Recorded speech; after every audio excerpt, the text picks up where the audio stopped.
la iglesia primitiva, leemos en Hechos 2 y en Hechos 4, ¿no? Cómo vivían juntos, unánimes, y de hecho el Pentecostés fue así, fue un tiempo en el que estaban unánimes juntos, ¿no? Sin embargo, luego la iglesia empieza a tener conflictos y surgen concilios. Es decir, el primer concilio de Jerusalén, bueno, el único que ha habido en Jerusalén,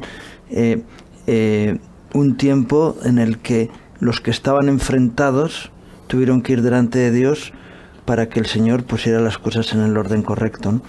Y yo estoy convencido de que de ese concilio salió la iglesia fortalecida y los hermanos con mayor confianza los unos en los otros, ¿no? Cuando hay diferencias tenemos que buscar la dirección de Dios. Ayer hablaba en una reunión que tuve, ¿no?, con unos hermanos, y dice, la mayoría de las iglesias se han creado, en España por lo menos, como fruto de divisiones. Gracias a Dios no todas, hay algunas que se han creado como fruto del Espíritu, que ha ido trayendo multiplicación, ¿no? Pero unos crecen por multiplicación y otros por división. Al final, la Iglesia, Efesios, la carta a los Efesios nos dice que hay un solo Dios, un solo Padre, un solo Salvador, una sola doctrina, una sola fe, un solo bautismo. Y dices, eso es lo que hay que buscar, ¿no? Es decir, ¿cuál es el original? Porque decimos, la iglesia primitiva a veces dice, no, esa es la vieja, la antigua. Y no, es la primigenia, la que es conforme al Espíritu de Dios, que luego fue contaminado por las filosofías que hablábamos antes, ¿no? Hay que volver a ese original de, si no tenemos amistad, algo está fallando dentro de la iglesia, ¿no? Bueno, pues el momento en que el hombre deja de menguar, pues Cristo deja de crecer en él. Y ese hombre que deja de menguar, lo que hace es crecer en su protagonismo. Y así es el hombre que no se renueva en el primer amor y las primeras obras y en la humildad, y que no vive en el temor de Dios, pero vamos, creciente, temor de Dios creciente. Y entonces, si esa persona resulta que vivió así, en humildad, mansedumbre y en temor de Dios, y Dios le ha dado bendición, gracia, y le ha dado autoridad, y le ha dado incluso dones sobrenaturales, y ese hombre, al ver el éxito tan grande, empieza a experimentar tentaciones que no vence. Voces, oye, ¿por qué vas a seguir? Sí, oportunidades. Oportunidades, pero o tentaciones incluso directas de los familiares, especialmente de la mujer, porque sigues ahí unido.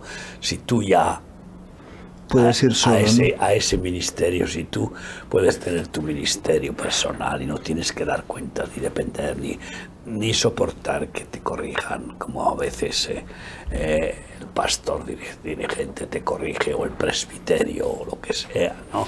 Y ya puedes, te lo has ganado. ¿Qué te vas a ganar? Entonces, esas voces que forman parte del locutorio satánico carnal, que es muy amplísimo, tiene todas las el argumentario completo, paráfrasis habidas y por haber. Entonces, pues si el hombre se descuida y no vela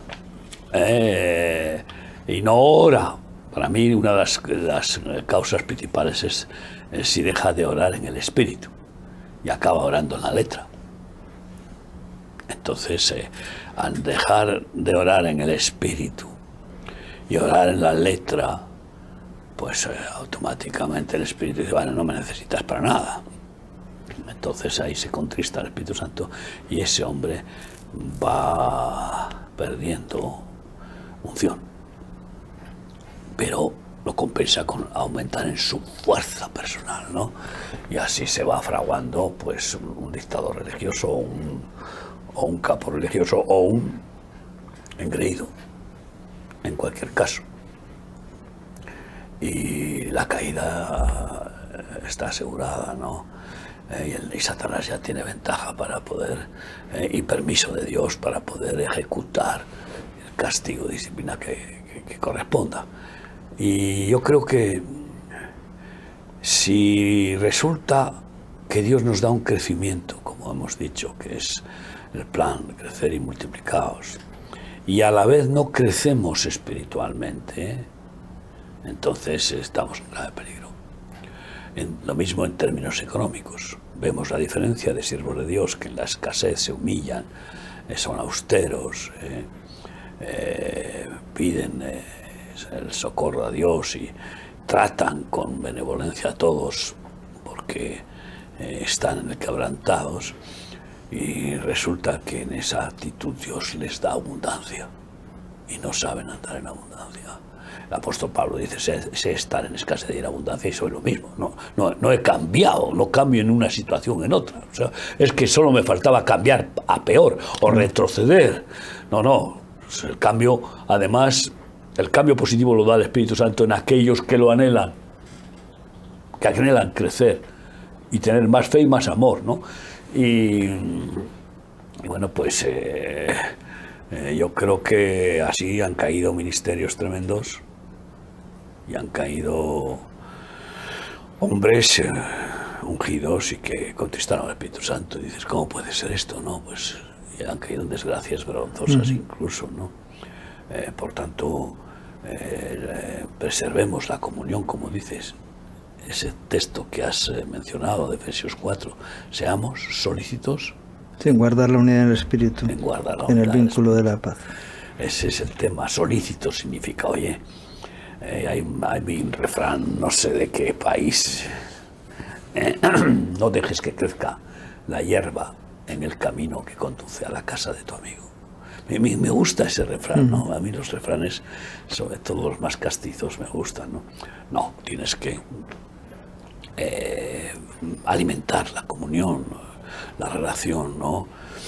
Y eso es comunicación. Pero estar